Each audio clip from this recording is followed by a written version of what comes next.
大家好，我是佳薇，今天要为大家示范山中长针的变形玉针挑树钩织。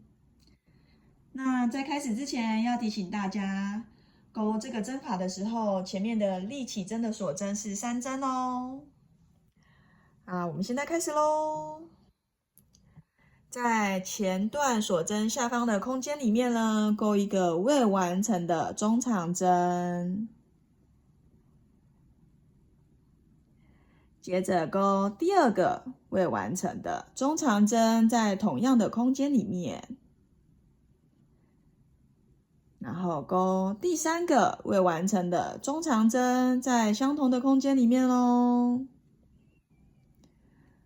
所以呢，到目前为止，我们的钩针上面呢，总共就会有7个线圈，1、2、3、4、5、6、7。那我们引拔前面6个线圈咯。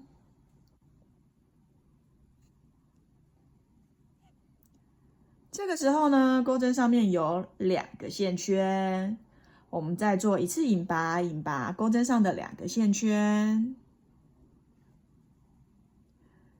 这样子呢，我们就完成了一个山中长针的变形玉针挑树钩织。